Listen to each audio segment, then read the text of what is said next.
Assalamualaikum warahmatullahi wabarakatuh. Di sini kami bertiga akan berdiskusi mengenai lembaga keuangan non-bank.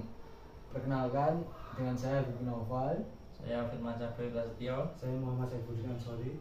Dan di sini akan berdiskusi mengenai fintech atau finansial teknologi. Nah, yang pertama, fintech merupakan singkatan dari finansial teknologi yang dapat diartikan sebagai sebuah teknologi keuangan yang merupakan wujud inovasi pengembangan inovasi di bidang finansial sehingga dapat dilakukan dengan lebih efektif, efisien, dan memudahkan. Fintech sendiri merupakan salah satu bentuk penerapan teknologi informasi di bidang keuangan yang pertama kali muncul di tahun 2004 oleh Zopa, yaitu institusi keuangan di Inggris yang menjalankan jasa peminjaman uang. Yang dewasa ini sudah merambah ke berbagai macam jenis aplikasi untuk berbagai macam jenis transaksi. Fintech di luar Indonesia memang sangat beragam, tapi di Indonesia sendiri inovasi ini juga memiliki banyak jenis. Antara lain startup pembayaran, peminjaman atau lending, perencanaan keuangan atau personal finance, investasi retail, pembiayaan atau crowdfunding, remitansi, dan riset keuangan. Perkembangan penggunaan fintech juga terus berkembang. Dari yang awalnya 7% di tahun 2006 sampai 2007, di tahun 2017 sudah menginjak angka 78% atau tercatat sebanyak 135 sampai 140 perusahaan. Dengan total ini, nilai transaksi fintech di Indonesia pada tahun 2017 diperkirakan mencapai 202,77 triliun rupiah. Secara global, industri fintech terus berkembang pesat, didukung dengan ketertarikan masyarakat dan juga pebisnis di seluruh dunia. Mengapa fintech begitu digemari? Yang pertama, fintech memudahkan berbagai proses dalam bidang keuangan, mulai dari jangkauan hingga variasi layanan yang diberikan, apalagi dilihat dari segi aktivitas dan efisiensinya. Yang kedua, perkembangan teknologi yang menunjang fintech terus bermunculan dan mendukung inovasi yang bisa diberikan fintech itu sendiri. Yang ketiga, fleksibilitas dari fintech itu sendiri juga tidak bisa dipungkiri.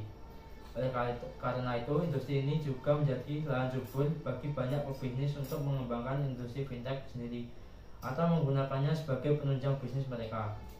Yang keempat, penggunaan teknologi, software, dan data yang terkumpul oleh fintech bisa dijadikan bagian dari analisis risiko. Selanjutnya akan dijelaskan oleh teman saya.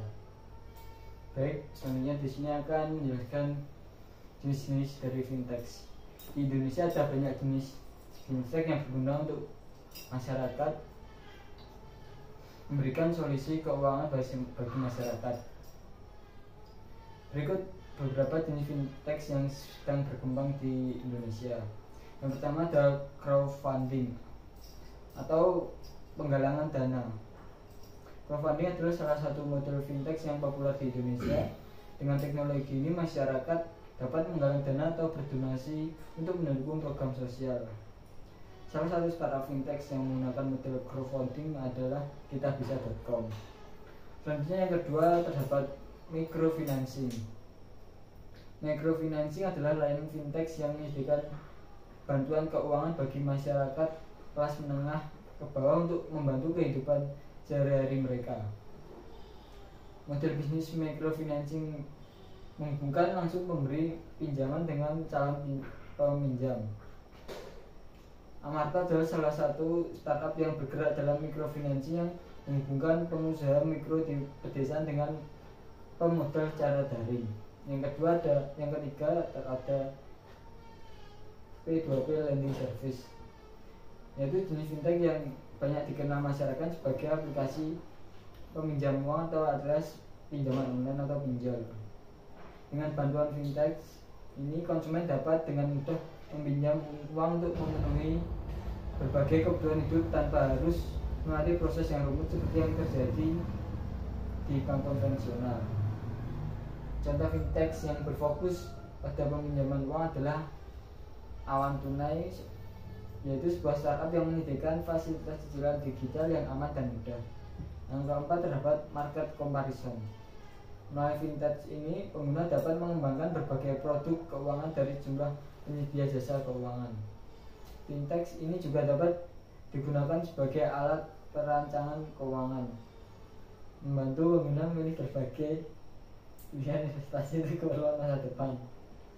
Selanjutnya yang kelima terdapat digital payment system. Fintech ini berfokus pada penyediaan layanan pembayaran tagihan seperti pulsa, kartu kredit, atau tagihan PLN. Payfast adalah salah satu contoh fintech digital.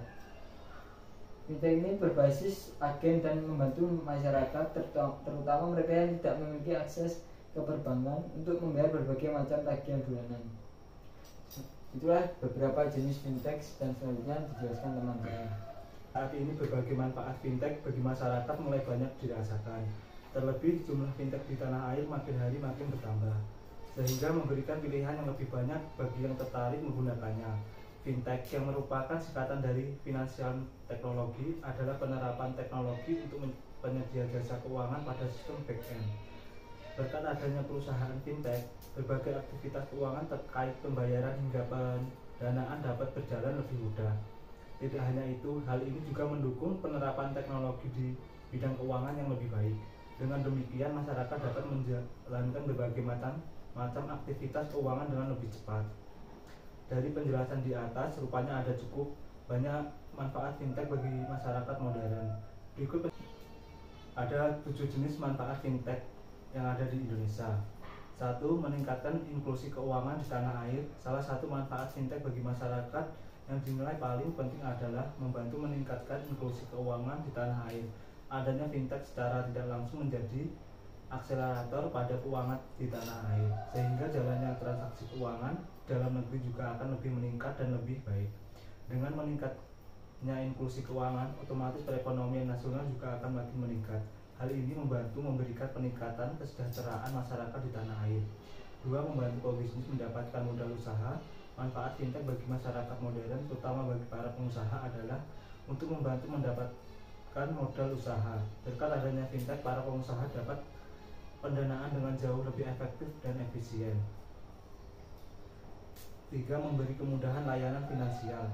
Berbagai macam layanan finansial kini akan terasa lebih cepat dan lebih mudah berkat menggunakan jasa yang diberikan fintech. Inilah salah satu manfaat fintech bagi konsumen di tanah air, di mana aktivitas finansial seperti pembayaran dapat berjalan lebih cepat. 4. Menambah referensi pinjaman dengan bunga rendah. Ada lagi manfaat fintech bagi masyarakat modern yang cukup menguntungkan, yaitu memberikan tambahan referensi pinjaman yang lebih luas bagi para konsumen. 5. Mendukung taraf hidup masyarakat yang lebih baik. Seperti yang telah dijelaskan sebelumnya, salah satu manfaat teknologi finansial adalah membantu memberikan taraf hidup masyarakat yang lebih baik. Semakin tinggi aktivitas keuangan yang dilakukan oleh masyarakat, maka perekonomian akan makin meningkat juga. 6. Menghemat biaya operasional.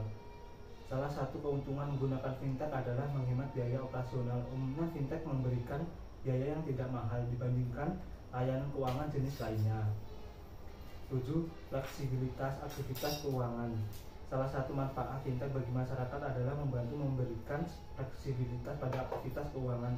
Jika dahulu seluruh aktivitas finansial dilakukan secara offline, saat ini hal tersebut dapat dilakukan secara online. Baik, cukup sekian diskusi mengenai fintech dari kami. Semoga dapat memberikan ilmu kepada kita semua dalam fintech yang belum mengetahui tentang fintech. Cukup sekian dari kita bertiga. Wassalamualaikum warahmatullahi wabarakatuh.